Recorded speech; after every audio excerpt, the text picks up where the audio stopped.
क्या आप जानते हैं कि मृत्यु के बाद कौन स्वर्ग जाएगा और कौन नहीं? क्या सिर्फ अच्छे कर्म ही हमें मोक्ष दिला सकते हैं? क्या हमें पता है कि मृत्यु के बाद हमारी आत्मा के साथ क्या होता है और हमें कैसे तैयारी करनी चाहिए? इस वीडियो में हम आपको बताएंगे कि श्री कृष्ण की शिक्षाओं के अनुसार कौन सी विधियां हमारी आत्मा को शांति और मोक्ष की ओर ले जाती है और क्यों अंतिम संस्कार में की जाने वाली हर क्रिया का एक गहरा धार्मिक और आध्यात्मिक महत्व है। अगर आप जानना चाहते हैं कि किस तरह आप अपनी मृत्यु के बाद एक श्रेष्ठ मार्ग पर जा सकते हैं, तो इस वीडियो को अंत तक जरूर देखें।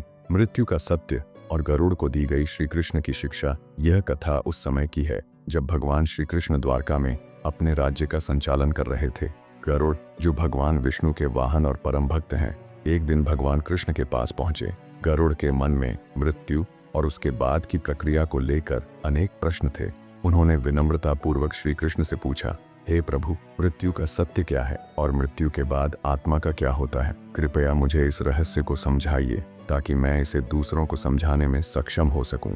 श्री कृष्ण ने मुस्कुराते हुए गरुड़ को अपने समीप बैठाया और बोले, हे गरुड़, मृत्यु जीवन का ऐसा सत्य है जिसे कोई टाल नहीं सकता। यह ईश्वर की व्यवस्था है कि जो जन्म लेता है उसे मृत्यु का सामना करना पड़ता है, लेकिन मृत्यु केवल देह का अंत है, आत्मा का नहीं। आत्मा अमर और अविनाशी है। भगवान कृष्ण ने समझाया, मृत्यु के पश्चात आत्मा अपने कर्मों के अनुसार मार्ग तय करती है। धर्म ग्रंथों में इसका विस्तृत वर्णन मिलता है। यदि आत्मा ने अपने जीवन में धर्म, सत्य और दया का पालन किया हो तो वह श्रेष्ठ लोकों में जाती है, लेकिन यदि उसने पाप और अधर्म किए हों तो उसे नर्क या नीच योनि में जन्म लेना पड़ता है। गरुड़ ने आगे पूछा, हे प्रभु, जब किसी की मृत्यु होती है तो उसके परिजनों को क्या करना चाहिए? कौन कौन सी विधियां मृतक की आत्मा के लिए अनिवार्य हैं? भगवान श्री कृष्ण ने विस्तार से समझाया। मृतक की आत्मा की शांति के लिए उसके परिजनों को निम्नलिखित विधियां करनी चाहिए। अंतिम संस्कार। मृतक के शरीर का दाह संस्कार करते समय यह मंत्र बोलना चाहिए कि यह शरीर अब केवल पंच तत्वों में विलीन हो रहा है। पिंडदान और श्राद्ध। मृत आत्मा के मोक्ष के लिए पिंडदान अति महत्वपूर्ण है। गया जी जैसे स्थानों पर पिंडदान करने से आत्मा को स्वर्ग लोक प्राप्त होता है। दक्षिणा और दान। मृतक के नाम पर गरीबों, ब्राह्मणों और जरूरतमंदों को अन्न, वस्त्र और धन का दान करना चाहिए। इससे आत्मा को पुण्य मिलता है। गंगा जल और तुलसी। मृतक के मुख में गंगा जल और तुलसी का पत्ता रखना चाहिए। इससे आत्मा को मोक्ष प्राप्ति में सहायता मिलती है। गरुड़ पुराण का पाठ। गरुड़ पुराण के श्रवण से आत्मा के पाप कटते हैं और उसे अपने कर्मों का सही ज्ञान होता है। श्री कृष्ण ने गरुड़ को यह भी सिखाया, मृत्यु केवल एक यात्रा है जहां आत्मा पुरानी देह को त्याग कर नई देह को धारण करती है। मनुष्य को चाहिए कि वह सदैव अच्छे कर्म करे और भगवान का ध्यान करे, क्योंकि यही उसके जीवन और मृत्यु दोनों को सार्थक बनाता है। गरुड़ ने श्री कृष्ण के वचनों को सुनकर कहा, हे प्रभु, आपने जो ज्ञान दिया वह अमूल्य है। अब मैं इसे संसार में प्रकट करूंगा और लोगों को मृत्यु का सही अर्थ समझाऊंगा। इस प्रकार गरुड़ ने भगवान श्री कृष्ण की शिक्षाओं को अपना जीवन मार्गदर्शक बनाया और संसार में यह सत्य प्रसारित किया कि मृत्यु जीवन का अंत नहीं बल्कि एक नया आरंभ है। कहानी। अंतिम संस्कार का महत्व और आत्मा का मोक्ष। एक प्राचीन नगर में ऋषि अगस्त्य के आश्रम में एक जिज्ञासु ब्राह्मण पहुंचा। वह ब्राह्मण चिंतित था और उसने ऋषि से पूछा, हे महात्मन, हमें अपने जीवन में कई संस्कारों को निभाने का निर्देश दिया गया है, परंतु मैंने सुना है कि 16 संस्कारों में अंतिम संस्कार सबसे महत्वपूर्ण है। ऐसा क्यों है? क्या मृत्यु के बाद भी आत्मा को किसी प्रक्रिया से गुजरना पड़ता है? ऋषि मुस्कुराए और बोले, पुत्र, जीवन में किए गए हर संस्कार का अपना महत्व है, परंतु अंतिम संस्कार सबसे महत्वपूर्ण इसलिए है क्योंकि यह आत्मा को शांति और मोक्ष प्रदान करने का मार्ग प्रशस्त करता है।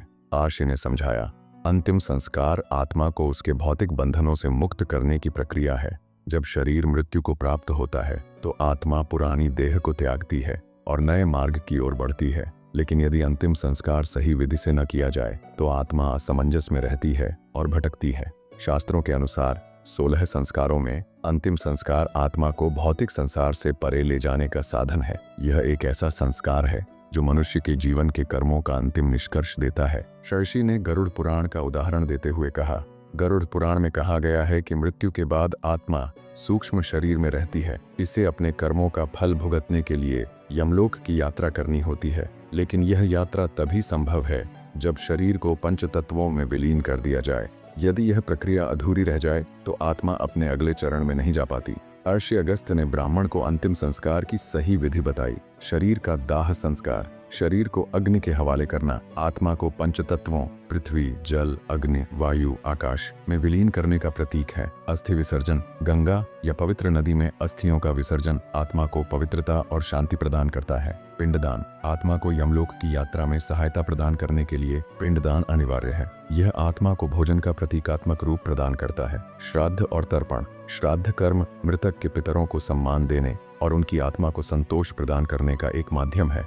आर्ष ने आगे कहा, अंतिम संस्कार की विधि आत्मा को उसके कर्म बंधनों से मुक्त कर सकती है। जब परिजन श्रद्धा और विश्वास से इन विधियों का पालन करते हैं तो आत्मा को शांति प्राप्त होती है और वह अपने अगले लोक या योनि में प्रवेश कर सकती है। यदि यह विधियां ठीक से न की जाए तो आत्मा असंतोष और बंधन में फंसी रहती है, जिसे प्रेत आत्मा कहा जाता है। ऋषि ने ब्राह्मण को यह भी बताया, अंतिम संस्कार केवल आत्मा को मोक्ष की ओर ले जाने का साधन है, लेकिन वास्तविक मोक्ष आत्मा के कर्मों पर निर्भर करता है। जो व्यक्ति जीवन में धर्म, सत्य और परोपकार के मार्ग पर चलता है, वही आत्मा अंतिम संस्कार के बाद मोक्ष प्राप्त करने में सक्षम होती है। आर्ष की बातें सुनकर ब्राह्मण ने कहा, हे महात्मन, आपने मुझे मृत्यु और अंतिम संस्कार का वास्तविक महत्व समझाया। मैं अब इस सत्य को अपने जीवन में आत्मसात करूंगा और दूसरों को भी इसे समझाने का प्रयास करूंगा। अंतिम संस्कार आत्मा को भौतिक और आध्यात्मिक बंधनों से मुक्त करने का माध्यम है। यह मृतक की आत्मा को शांति, संतोष और मोक्ष की प्राप्ति के लिए अनिवार्य है। इस संस्कार को श्रद्धा और विधि पूर्वक करना हमारे धर्म और संस्कृति का मूल आधार है। प्राचीन भारत के एक छोटे से गांव में एक वृद्ध विद्वान पंडित रामानंद रहते थे। वे धर्मशास्त्र और आध्यात्मिक रहस्यों के झाता थे। एक दिन गांव के कुछ युवा पंडित जी के पास पहुंचे और पूछा, गुरुदेव, जब कोई व्यक्ति इस संसार से विदा लेता है तो उसके शव के पैर क्यों बांधे जाते हैं? इसका क्या अर्थ और महत्व है? पंडित रामानंद ने युवाओं को पास बैठने का इशारा किया और बोले, पुत्रों, यह प्रथा केवल एक रिवाज नहीं है, बल्कि इसके पीछे गहरी आध्यात्मिक और प्रतीकात्मक भावना छिपी हुई है। मैं तुम्हें इसे समझाने के लिए एक कहानी सुनाता हूँ।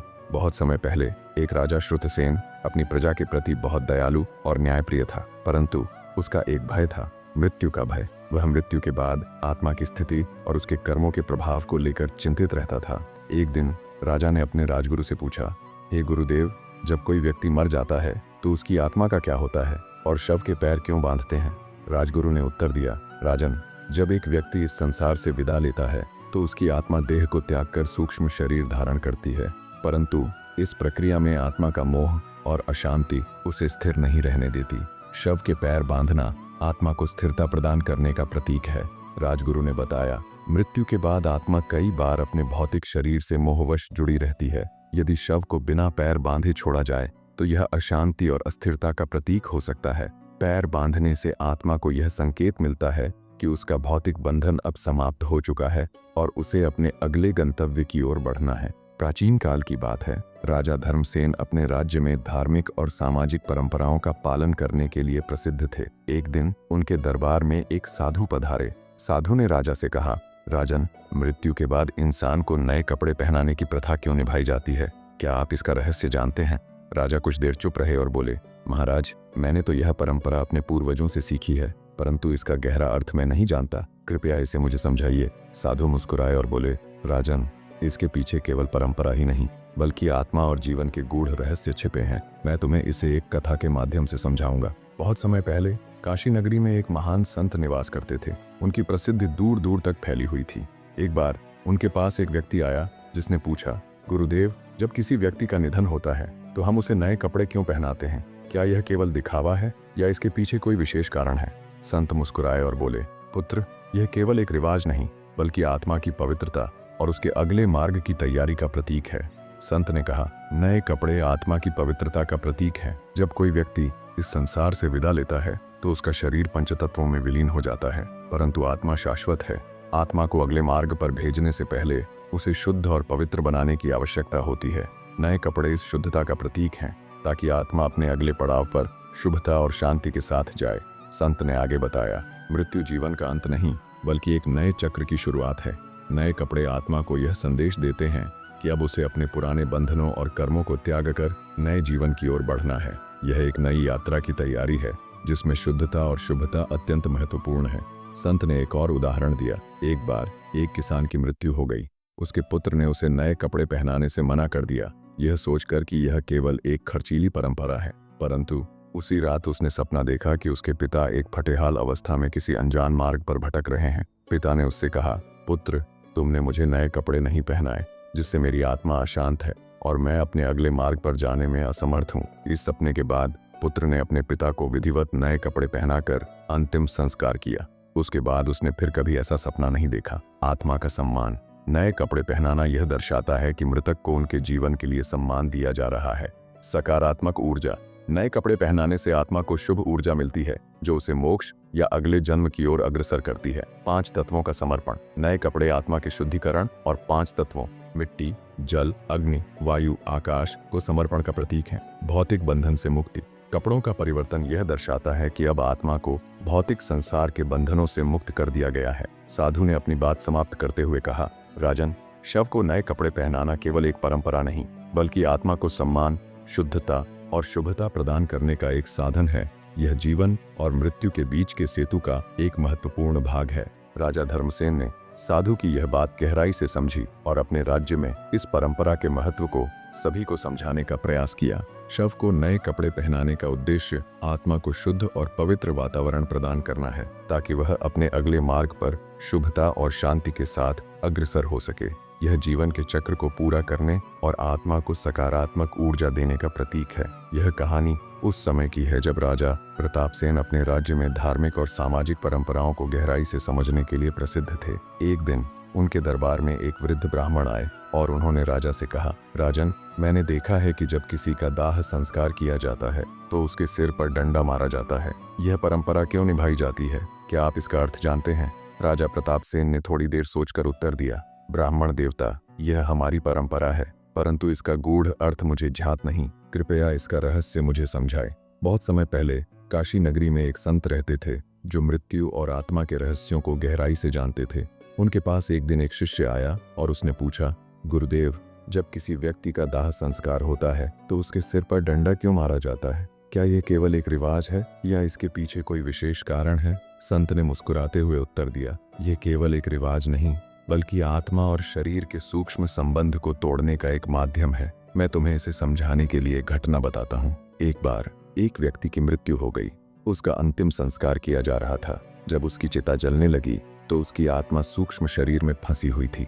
वह संसार को छोड़ने के लिए तैयार नहीं थी और अपने भौतिक शरीर से अलग नहीं हो पा रही थी। यमदूत आए, लेकिन आत्मा उनके साथ जाने से मना कर रही थी। आत्मा ने कहा, मैं अपने परिवार, धन और इस संसार को छोड़कर नहीं जाना चाहती। मेरा सूक्ष्म शरीर अभी भी इस शरीर से जुड़ा हुआ है। यमदूतों ने समझाया, तुम्हारे भौतिक शरीर का अब कोई अस्तित्व नहीं है। इसे 5 तत्वों में विलीन होना है और तुम्हें अपने अगले गंतव्य पर जाना है। लेकिन जब तक तुम्हारे सिर की खोपड़ी नहीं टूटती, तब तक तुम्हारा सूक्ष्म शरीर इससे अलग नहीं होगा। संत ने समझाया, जब किसी व्यक्ति का सिर जलता है तो खोपड़ी के भीतर मौजूद ऊर्जा और सूक्ष्म शरीर का संबंध मजबूत रहता है। सिर पर डंडा मारने का उद्देश्य यह है कि उस संबंध को तोड़ा जा सके, जिससे आत्मा अपने सूक्ष्म शरीर से पूरी तरह मुक्त हो जाए। यह प्रक्रिया आत्मा को मोक्ष की ओर अग्रसर करने में सहायक होती है। सूक्ष्म शरीर से अलगाव। सिर की खोपड़ी को तोड़ने से सूक्ष्म शरीर और आत्मा के बीच का अंतिम संबंध टूट जाता है। आत्मा की शांति। जब आत्मा सूक्ष्म शरीर से मुक्त होती है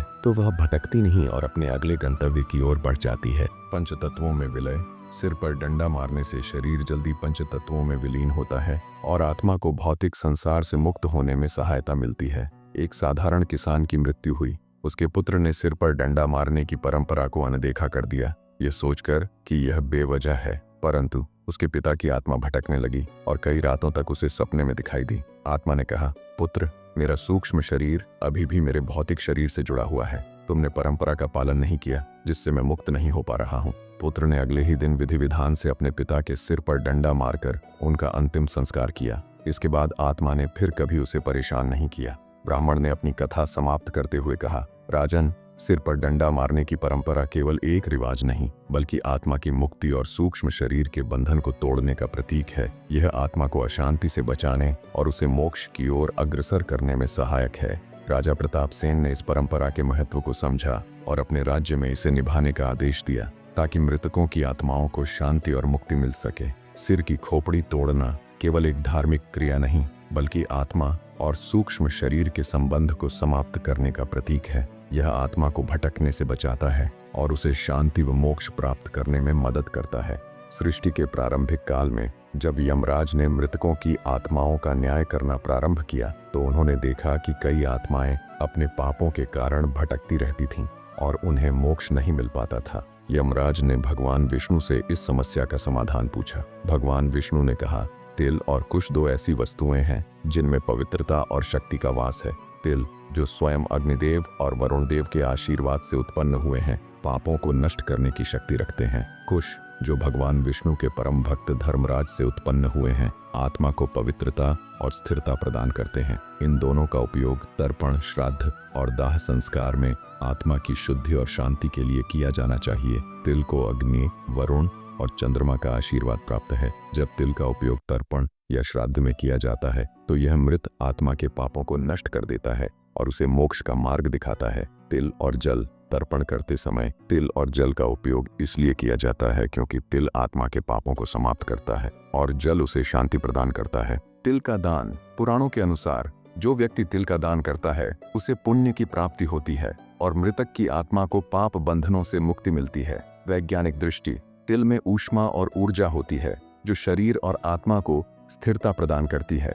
जब इसे दाह संस्कार में चढ़ाया जाता है तो यह पवित्र अग्नि के साथ आत्मा की शुद्धि करता है। कुश जो एक विशेष प्रकार की घास है को वैदिक काल से ही पवित्र माना गया है। इसका उपयोग आत्मा को पवित्रता प्रदान करने और दुष्ट शक्तियों से बचाने के लिए किया जाता है। कुश और आत्मा का संबंध, कुश का उपयोग श्राद्ध और तर्पण में इसलिए किया जाता है क्योंकि यह आत्मा को स्थिरता और शांति प्रदान करता है। कुश का विज्ञान, कुश में विद्युत ऊर्जा को संतुलित करने की क्षमता होती है। जब इसे तर्पण में उपयोग किया जाता है तो यह आत्मा के चारों ओर सकारात्मक ऊर्जा का निर्माण करता है। दाह संस्कार में कुश को मृत शरीर के पास रखने का अर्थ है आत्मा को दुष्ट शक्तियों और नकारात्मक ऊर्जा से बचाना। एक बार एक राजा ने अपने पिता का श्राद्ध विधि पूर्वक किया, लेकिन उसमें तिल और कुश का उपयोग नहीं किया। उसके पिता की आत्मा भटकने लगी और राजा के स्वप्न में आकर बोली, पुत्र, तुमने श्राद्ध तो किया लेकिन उसमें तिल और कुश का उपयोग नहीं किया। मेरे पाप अभी भी समाप्त नहीं हुए हैं और मैं अशांत हूँ। राजा ने तुरंत ऋषियों से परामर्श लिया और विधि पूर्वक तिल और कुश का उपयोग करके श्राद्ध संपन्न किया। इसके बाद उसके पिता की आत्मा को शांति प्राप्त हुई। ऋषि वशिष्ठ ने शिष्य को समझाया, पुत्र, तिल और कुश का उपयोग केवल धार्मिक आस्था का विषय नहीं है बल्कि आत्मा की शुद्धि और मोक्ष के लिए अनिवार्य है। तिल पापों को नष्ट करता है और कुश आत्मा को स्थिरता और पवित्रता प्रदान करता है। तर्पण, श्राद्ध और दाह संस्कार में तिल और कुश का उपयोग आत्मा को पवित्रता और शांति प्रदान करने के लिए किया जाता है। यह परंपरा न केवल धार्मिक महत्व रखती है बल्कि वैज्ञानिक दृष्टिकोण से भी आत्मा को मोक्ष की ओर अग्रसर करती है। एक समय की बात है, एक छोटे से गांव में एक वृद्ध ब्राह्मण रहते थे जिनका नाम याज्ञवल्क्य था। वे अत्यधिक विद्वान और धर्मपरायण थे। एक दिन उनकी मृत्यु का समय निकट आ गया। उनके शिष्य और परिवारजन शोक संतप्त थे, लेकिन याज्ञवल्क्य ने उन्हें शांत करते हुए मृत्यु के समय की विधियां समझाईं। उन्होंने बताया, मृत्यु केवल एक शरीर की समाप्ति है लेकिन आत्मा शाश्वत होती है। दाह संस्कार की विधियां इसलिए महत्वपूर्ण हैं ताकि आत्मा को शांति मिल सके और वह अगले लोक की यात्रा शुरू कर सके। वृद्ध ब्राह्मण ने शिष्य को इन विधियों को ठीक से पालन करने का निर्देश दिया ताकि उनके शरीर की आत्मा को मोक्ष प्राप्त हो सके। याज्ञवल्क्य ने कहा, जब किसी व्यक्ति का निधन हो जाता है तो सबसे पहले हमें भूमि को पवित्र करना चाहिए। गोबर को भूमि से जोड़ा जाता है क्योंकि यह पृथ्वी की शुद्धि का प्रतीक है। गोबर से भूमि को पवित्र करने से न केवल पर्यावरण की शुद्धि होती है बल्कि उस स्थान पर नकारात्मक ऊर्जा को भी समाप्त किया जाता है। गोबर में प्राकृतिक जीवाणुरोधी गुण होते हैं जो नकारात्मक ऊर्जा को समाप्त कर वातावरण को शुद्ध करते हैं। दाह संस्कार स्थल पर गोबर से भूमि को पवित्र करना इस बात का प्रतीक है कि आत्मा को शांति मिल रही है और यह प्रक्रिया शरीर से आत्मा के अलग होने की प्रक्रिया को शुभ बना रही है। शिष्य ने पूछा, गुरुजी, चिता पर शव रखने से पहले कौन कौन सी क्रियाएं करनी चाहिए? याज्ञवल्क्य ने बताया, चिता पर शव रखने से पहले कई महत्वपूर्ण क्रियाएं की जाती हैं जो मृतक की आत्मा को शांति और मुक्ति की दिशा में अग्रसर करती हैं। शव की स्नान विधि, शव को गंगा जल या पवित्र जल से स्नान कराना अत्यंत महत्वपूर्ण है। इससे शरीर को शुद्ध किया जाता है और आत्मा के पापों को दूर करने का संकेत मिलता है। मृतक का मुख उत्तर की ओर रखना, शव को उत्तर दिशा की ओर रखना जरूरी है क्योंकि उत्तर दिशा को शांति और ज्ञान की दिशा माना जाता है। यह मृतक के आत्मा के लिए शुभ है। शव पर चंदन का लेप करने से शरीर की शुद्धि होती है और साथ ही यह चिता में जलने से उत्पन्न होने वाली दुर्गंध को कम करता है। याज्ञवल्क्य ने फिर कहा, पिंड दान करना अत्यंत महत्वपूर्ण है। यह कार्य 6 स्थानों पर किया जाता है, जिनका हर एक का विशेष महत्व है। प्रथम स्थान, घर का आंगन। पहला पिंड दान घर के आंगन में किया जाता है। इसका उद्देश्य मृतक के आत्मा को शांति देना और घर के भीतर की नकारात्मक ऊर्जा को समाप्त करना है। दूसरा स्थान, पितरों की पूजा स्थल। दूसरा पिंड दान पितरों के पूजा स्थल पर किया जाता है। इस स्थान का उद्देश्य मृतक के पितरों से आशीर्वाद प्राप्त करना और उनकी आत्मा को शांति प्रदान करना है। तीसरा स्थान, नदी का किनारा। तीसरा पिंड दान नदी के किनारे किया जाता है, क्योंकि नदियां शुद्धता और जीवन का प्रतीक मानी जाती हैं। यह मृतक की आत्मा को मोक्ष की ओर अग्रसर करने में मदद करता है। चौथा स्थान, अग्नि स्थल। चौथा पिंड दान अग्नि के पास किया जाता है। इस क्रिया से मृतक के शरीर और आत्मा का समापन होता है और आत्मा को अगले जन्म की दिशा मिलती है। पांचवां स्थान, धर्मस्थल। पांचवां पिंड दान धर्मस्थल पर किया जाता है, जहां धर्मात्माओं का वास होता है। यह पिंड दान आत्मा को उच्च लोक की ओर भेजता है।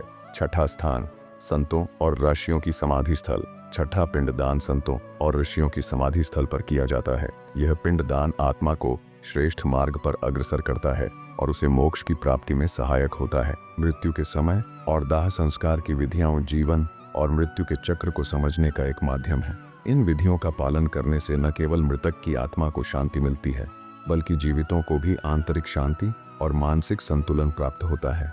एक छोटे से गांव में एक संत रहते थे, जिनका नाम श्री माधव था। वे सादा जीवन जीते थे और लोगों को सत्य, धर्म और आत्मा के महत्व के बारे में उपदेश देते रहते थे। एक दिन उनके गांव में एक व्यक्ति का निधन हो गया और उसका शव यात्रा पर ले जाया जा रहा था। सभी लोग दुखी थे, लेकिन संत माधव ने शव यात्रा में भाग लेते हुए एक गहरी शिक्षापरक बात कही।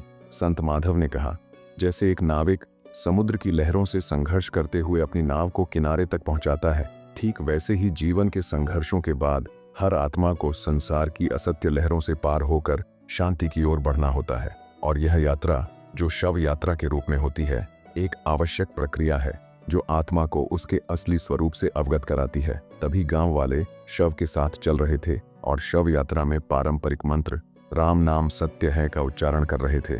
संत ने इस पर विस्तार से बताया। संत माधव ने बताया, यह मंत्र केवल एक शब्द नहीं है, यह जीवन और मृत्यु की सच्चाई का प्रतीक है। राम नाम सत्य है का अर्थ है कि भगवान का नाम ही सत्य है और वही सत्य आत्मा को शांति और मुक्ति की ओर मार्गदर्शन करता है। जब यह मंत्र शव यात्रा में बोला जाता है, तो यह हर व्यक्ति को यह याद दिलाता है कि जीवन में जो कुछ भी दिखाई देता है वह असत्य है। यह संसार नश्वर है और हमारे लिए महत्वपूर्ण वह नहीं जो हम देख रहे हैं, बल्कि वह है जो नजर नहीं आता, आत्मा और परमात्मा। यह मंत्र सुनकर लोग मृत्यु को केवल शरीर का अंत नहीं, बल्कि आत्मा की यात्रा का प्रारंभ मानते हैं। शव यात्रा में यह मंत्र आत्मा को याद दिलाता है कि वह शरीर से परे है और उसे मोक्ष की ओर बढ़ना है। राम नाम सत्य है का उच्चारण यह भी बताता है कि इस संसार के भौतिक रूप, सुख, दुख और इच्छाएं अस्थिर हैं, लेकिन राम का नाम, जो भगवान का निराकार रूप है, वह शाश्वत सत्य है। आध्यात्मिक रूप से जागरूकता का आह्वान। जब शव यात्रा में लोग राम नाम सत्य है का उच्चारण करते हैं, तो यह आत्मा को यह समझाने में मदद करता है कि उसका समय अब इस भौतिक शरीर से अलग होने का है। यह मंत्र उसे उसकी अंतिम यात्रा की तैयारी करने के लिए मानसिक रूप से तैयार करता है। मृत्यु के बाद शरीर में जो ऊर्जा रहती है, वह भी निरंतर बदलती रहती है। जब राम नाम सत्य है का उच्चारण किया जाता है, तो यह ध्वनि लहरों के रूप में वातावरण में फैलती है और सकारात्मक ऊर्जा का संचार करती है। यह आत्मा के अंतिम सफर को सहज और शांतिपूर्ण बनाती है। यह मंत्र जीवन की अस्थिरता और शरीर के नश्वर होने का प्रतीक है। जैसे शरीर नश्वर है, वैसे ही हमारी सभी भौतिक इच्छाएं और साक्षात्कार भी असत्य हैं। सिर्फ भगवान का नाम और उसकी उपासना सत्य है, जो हमें मृत्यु के बाद शांति और मोक्ष प्रदान करती है। राम नाम सत्य है के अलावा भी शव यात्रा में अन्य पारंपरिक मंत्रों का उच्चारण किया जाता है, जिनका उद्देश्य आत्मा को शांति और मोक्ष की ओर मार्गदर्शन करना है। AUM शांति शांति शांति, यह मंत्र शरीर और आत्मा के शांति की कामना करता है। 3 शांति शब्द शरीर, मन और आत्मा की शांति के लिए होते हैं। AUM नमः शिवाय, शिव का नाम आत्मा को अज्ञेय, अजर और अमर होने की याद दिलाता है। यह मंत्र मृत्यु के बाद आत्मा को शिव के परम धाम की ओर मार्गदर्शन करता है। हे राम, मेरा मन आपका है। यह मंत्र शव यात्रा के दौरान आत्मा को अपने प्रभु से जोड़ने का कार्य करता है, जिससे वह पापों से मुक्त होकर मोक्ष की प्राप्ति कर सके। शव यात्रा में बोले जाने वाले मंत्र केवल धार्मिक क्रियाएं नहीं हैं, बल्कि ये आत्मा को उसकी यात्रा की सच्चाई का एहसास कराते हैं। राम नाम सत्य है जैसे मंत्र जीवन और मृत्यु की वास्तविकता को उजागर करते हैं और यह आत्मा को याद दिलाते हैं कि वह शाश्वत है और शरीर का केवल एक अस्थायी आवास है। यह मंत्र आत्मा को उसकी असली पहचान और परमात्मा के साथ संबंध का अनुभव कराता है। शव यात्रा में इस मंत्र का उच्चारण करते हुए सभी लोग एकजुट होकर उस व्यक्ति की आत्मा को शांति और मुक्ति की कामना करते हैं ताकि वह परम धाम की ओर अग्रसर हो सके। मृत्यु के समय बोले जाने वाले मंत्रों का उद्देश्य केवल शव की यात्रा को समाप्त करना नहीं है, बल्कि यह आत्मा को उसकी शाश्वत यात्रा की याद दिलाना है, जिससे उसे शांति और मुक्ति प्राप्त हो। वीडियो का निष्कर्ष। श्री कृष्ण की शिक्षाओं के अनुसार जीवन और मृत्यु का चक्र। वीडियो के अंत में हम श्री कृष्ण की शिक्षाओं की महत्ता को समझते हुए एक सार्थक निष्कर्ष पर पहुंचते हैं। जीवन और मृत्यु का चक्र न केवल एक शारीरिक प्रक्रिया है, बल्कि यह आत्मा के निरंतर यात्रा की गहरी समझ का प्रतीक है। श्री कृष्ण ने भगवद गीता में जो कहा वही हमें यह बताता है कि मृत्यु एक निश्चित सत्य है, लेकिन आत्मा अमर है। जब हम जीवन में अच्छे कर्म करते हैं और भगवान की भक्ति में अपना समय और ऊर्जा लगाते हैं, तो हम मोक्ष की दिशा में एक कदम और बढ़ते हैं। श्री कृष्ण ने हमें यह सिखाया है कि जीवन में जो कुछ भी हम करते हैं वह हमारे कर्मों का परिणाम है। अच्छे कर्म और भक्ति से आत्मा को शांति मिलती है और वह जन्म मृत्यु के चक्र से मुक्त होकर मोक्ष को प्राप्त करती है। मृत्यु एक अंत नहीं, बल्कि एक नए जीवन की शुरुआत है और भगवान का नाम लेकर मृत्यु को पार करना आत्मा के लिए शांति का मार्ग है। जैसे शरीर से आत्मा का निष्कलंक रूप है, वैसे ही हमारे कर्म भी हमारी आत्मा को शुद्ध करते हैं। यदि हम अपने जीवन में सत्य, अहिंसा और भक्ति को अपनाते हैं, तो हम मृत्यु के बाद भी परमात्मा के समीप पहुंचने में सक्षम होते हैं। अच्छे कर्मों का फल केवल इस जीवन में ही नहीं, बल्कि मृत्यु के बाद भी मिलता है। यही कारण है कि हमें अपने कर्मों पर ध्यान देना चाहिए, क्योंकि वही हमारे भविष्य का निर्माण करते हैं। आप सभी से मेरी अपील है कि आप श्री कृष्ण की इन दिव्य शिक्षाओं को न केवल समझें, बल्कि इन्हें अपने जीवन में अपनाएं। अच्छे कर्म, सत्य बोलना और भगवान की भक्ति से जीवन को उच्च बनाने का प्रयास करें। अपने परिवार, समाज और सच्चे मित्रों के साथ इन शिक्षाओं को साझा करें, ताकि हम सभी मिलकर आत्मा के वास्तविक स्वरूप को पहचान सकें और मोक्ष की ओर बढ़ सकें। हमारे जीवन के उद्देश्य को समझने और मृत्यु के बाद की यात्रा को सही रूप से समझने के लिए श्री कृष्ण की गीता और उनकी अन्य शिक्षाएं हमें मार्गदर्शन प्रदान करती हैं। यदि हम जीवन को सही दृष्टिकोण से जीते हैं और आत्मा के दिव्य स्वरूप को पहचानते हैं, तो हम अपने जीवन के अंत को भी एक नई शुरुआत के रूप में देख सकते हैं। इसी विचार के साथ हम सबको इस जीवन को बेहतर बनाने की प्रेरणा मिलती है। श्री कृष्ण की शिक्षाओं के अनुसार जीवन और मृत्यु का चक्र एक स्थिर प्रक्रिया है, जिसे अच्छे कर्मों और भक्ति के माध्यम से मोक्ष की प्राप्ति में बदला जा सकता है। इन शिक्षाओं को अपनाने और दूसरों तक पहुंचाने का प्रयास करें, ताकि हम सभी शांति, मोक्ष और परमात्मा के समीप पहुंच सकें। दोस्तों, जीवन और मृत्यु का चक्र हमें यह सिखाता है कि हमें हर दिन अपने कर्मों में शुद्धता और अच्छाई की ओर कदम बढ़ाना चाहिए। मृत्यु निश्चित है, लेकिन हमारे कर्मों से हम अपनी आत्मा को शांति और मोक्ष दे सकते हैं। अगर हम अपनी यात्रा को सही दिशा में लेकर चलें, तो हम न सिर्फ इस जीवन में बल्कि अगले जीवन में भी सच्चे सुख की प्राप्ति कर सकते हैं। आइए हम सभी अपनी सोच को सकारात्मक बनाएं, हर दिन अच्छे कर्म करें और अपने जीवन को ऐसे जिएं कि मृत्यु के बाद हम स्वर्ग की ओर बढ़ सकें। अगर आपको यह वीडियो प्रेरणादायक लगा हो तो इसे लाइक करें, अपने दोस्तों के साथ शेयर करें और हमारी चैनल को सब्सक्राइब करना ना भूलें, ताकि आप ऐसी और ज्ञानवर्धक वीडियोस पा सकें। आपकी एक छोटी सी मदद किसी की जिंदगी बदल सकती है।